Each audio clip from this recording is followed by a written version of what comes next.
మాట్లాడే ప్రయత్నం చేద్దాం. అందరికీ నమస్కారం అండి.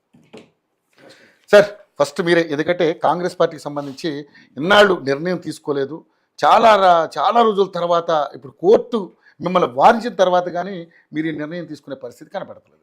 సో మొత్తానికైతే కోర్టు నుంచి ఒక హుకుం అయితే జారీ చేశారు, ఒక అల్టిమేటం జారీ చేయడం జరిగింది. సో ఏంటి మరి మీ విధి విధానాలు ఏంటి? ఎందుకంటే ముఖ్యమంత్రి రేవంత్ రెడ్డి గారు పార్టీ అండ్ పాలకులు కలిసి పనిచేయాలి, ఎక్కడ కూడా, ఎందుకంటే ఇటువంటి పరిస్థితుల్లో కూడా మన వ్యతిరేకతని వాళ్ళకి అవకాశం ఇవ్వకూడదు. ఏదైతే మనం ఇస్తున్నటువంటి సంక్షేమ ఫలాలన్నీ కూడా ప్రజలకు తీసుకెళ్లే విషయంలో అందరూ కూడా కలిసికట్టుగా పనిచేయాలి. ఇది తప్పకుండా గోల్డెన్ పీరియడ్గా అభివర్ణిస్తూ కూడా చెప్పడం జరిగింది 18 నెలల కాలాన్ని. సో ఏంటి మీ విధి విధానాలు ఏంటి?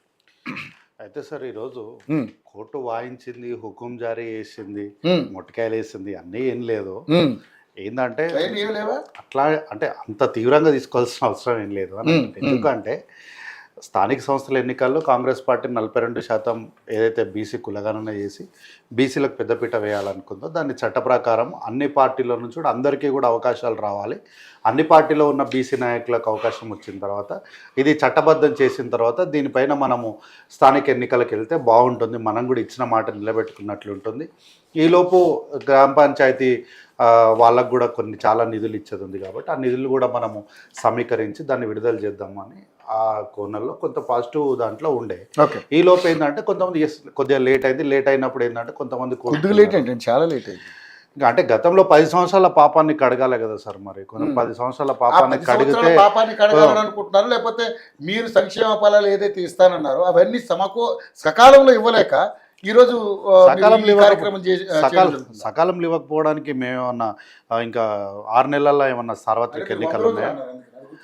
అవును సార్, 100 రోజులు అన్నాం. 100 రోజుల్లో మేము అంటే సంక్షేమాన్ని ముందుకు తీసుకెళ్లే ప్రయత్నమే చేసినాం. కానీ ఈడ దాదాపు 2 లక్షల కోట్లు అసలు లెక్కల్లోకే చూపెట్టని చరిత్ర ఉందన్న సంగతి సరే మాకంటే తెలియదు. కొన్ని అధికారుల కన్నా తెలుసామో చెప్పమానండి. మళ్ళీ ఈరోజు మేము అడిగింది ఏం లేదు, కాగి అడిగింది.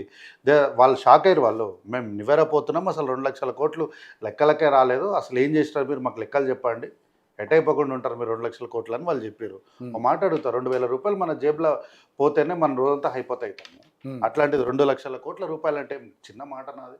రాష్ట్ర ప్రభుత్వానికి సంబంధించి ఎన్ని అభివృద్ధి సంక్షేమ దానికి మనము ఉపయోగించవచ్చు. కాబట్టి ఇట్లాంటి ఉన్న తరుణంలో కోర్టు ఏం చేసిందంటే గ్రీన్ సిగ్నల్ ఇచ్చింది. ఇమీడియట్గా సెప్టెంబర్ 30 లోపు వెళ్ళండి అని చెప్పింది. ఏముంది సరే, ఇప్పుడు మేము ఛాలెంజ్ అంటే మీరు వారించిందంటే మీరు దానికి ఫీల్ అయినట్టున్నారు. కోర్టు చెప్పేదాకా మీరు ఎందుకు నిర్ణయం తీసుకోలేకపోయారు? కారణాలు ఏంటి? కోర్టు చెప్పేదాకా నిర్ణయం ఏం లేదు, అదే అంటున్నాను నేను. ఏంటంటే గ్రామ పంచాయతీలకు సంబంధించి సర్పంచ్లకు చాలా నిధులు ఇచ్చేది.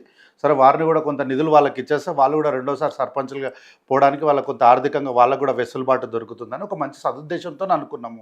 ఈలోపు కోర్టుకు వెళ్ళారు కొంతమంది. కోర్టుకు వెళ్ళినప్పుడు కోర్టు విచారణ చేసి సర్లేండి, ఉన్నది ఉన్న కాడికి ఉండండి అండి, ముందైతే గ్రామ పంచాయతీ స్థానిక సంస్థలు ఎన్నికలు పెట్టండి అని ఒక సూచన చేసింది. మేమేం దాన్ని కాదనలేదు, మేమేం తప్పించుకోలేదు. సరే సార్, మరి మీరు చెప్తున్నారు పోతామని చెప్పినాము. స్థానిక సంస్థలకు 30వ తారీఖులో పెట్టమన్నారు, పెడతామని చెప్పినాము. ఈ 18 నెలల గోల్డెన్ పీరియడ్గా అభివర్ణించినారంటే ఎందుకు అభివర్ణించకూడదు? మేము చెప్పిన మాటలు చెప్పినట్టు ప్రజలకి అంటే ఏం సాధించారని అభివర్ణించాలి. ఏం సాధించాలి సార్? ఇది మన ఏమంటారు, మన ఫోన్ ట్యాపింగ్కి సంబంధించింది. నాకు నోటీస్ ఇచ్చారు సార్ పోలీసు వాళ్ళు.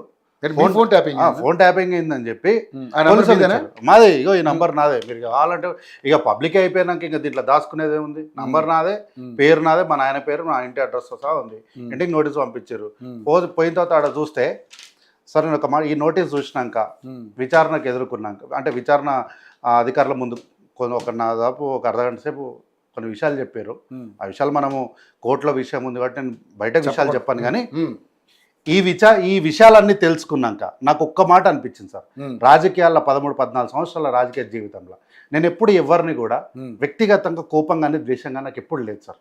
కానీ ఇది తెలిసిన తర్వాత బీఆర్ఎస్ పార్టీ నాయకులు, అంటే నాయకులు అంటే కార్యకర్తలు, అంటే మా రామ్మూర్తి అన్న లాంటి వాళ్ళు గారు, కల్వకుంట్ల చంద్రశేఖరరావు, కల్వకుంట్ల తారక రామారావు అధినాయకత్వం గురించి మాట్లాడుతున్నారు. వీళ్ళు జీవితంలో వీళ్ళను తెలంగాణ రాష్ట్రంలో అధికారం అని కాదు కదా, అస్సలు శాసన సభలో కాదు, రాజకీయాలనే ఉండకూడదు సార్. నా మనసులో అనిపించిన మాట. అసలు వీళ్ళు ఎట్లా పుట్టినారు తెలంగాణలో అనిపించింది. సినిమా డైలాగ్ ఉన్నట్టుగా సీటు కాదు కదా, అసెంబ్లీ గేట్ కూడా తాకనివ్వరు అంటారు. ఇక మరి అసలు గేట్ కాదు, అసలు తెలంగాణ భూభాగంలో ఉంచకూడదు సార్ వీళ్ళని. నిజంగా బాధ అనిపించినటువంటి విషయాలు అన్నారు. చాలా సింపుల్ గా నవ్వారు. కానీ ఆ విషయాలు తెలుసుకుంటే భార్యాభర్తలు మాత్రమే మాట్లాడుకునే మాటల్ని కూడా వీళ్ళు విన్నారు సార్. వీళ్ళు విన్నారు. నా భార్య నాకు మాత్రమే చెప్పాల్సిన మాటల్ని కూడా వీళ్ళు విన్నారు సార్. వీళ్ళు ఏం చెప్పాలి వీళ్ళని? నాకు ఎంత బాధ అనిపిస్తే నేను ఈ మాట అంటానో అర్థం చేసుకోండి, నా మనసును అర్థం చేసుకోండి ఒక్కసారి.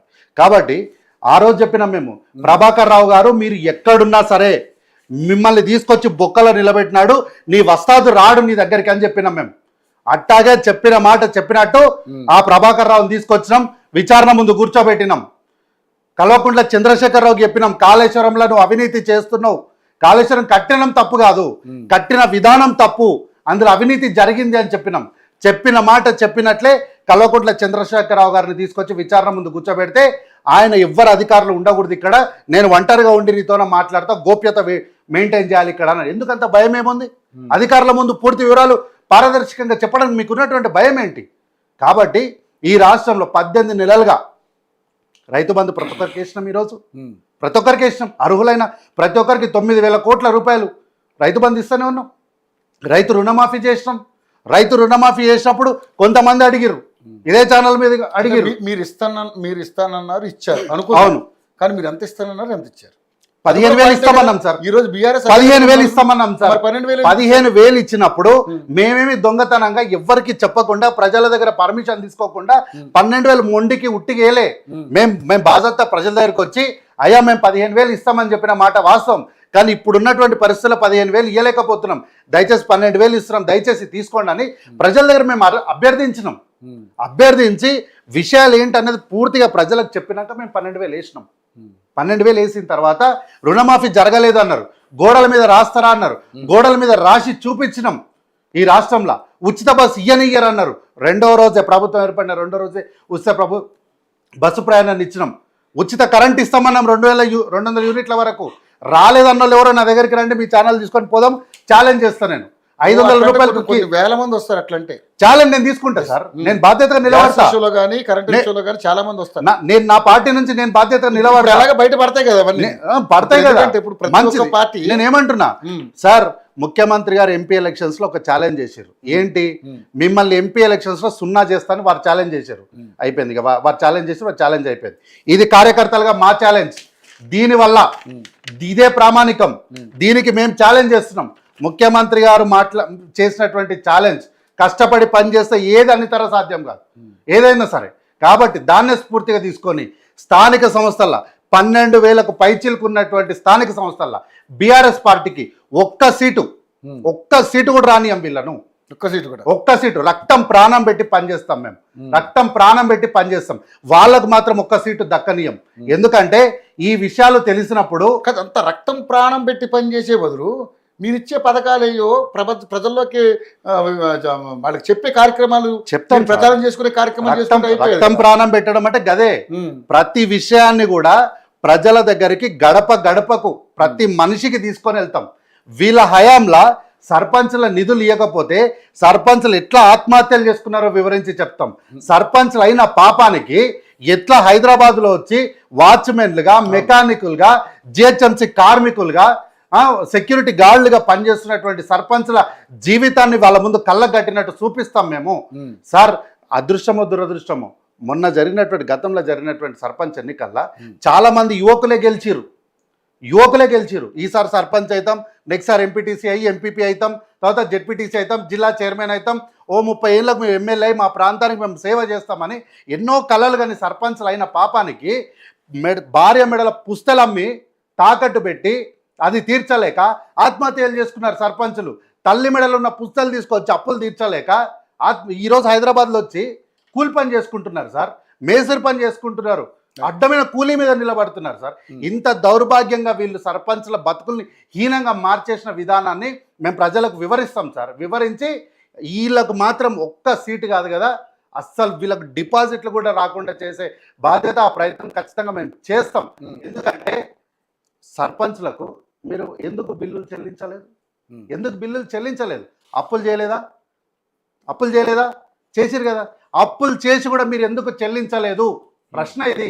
ఎందుకు మీరు ఇంకో మాట కూడా అన్నారు, ఏకగ్రీవంగా ఎన్నిక చేస్తే మీకు స్పెషల్ ఫండ్ ఇస్తామన్నారు. స్పెషల్ ఫండ్ మనం ఉన్న ఫండే ఇవ్వలేదు, అట్లా మోసం చేసిరు. వీళ్ళు చెయ్యని మోసం ఏముంది?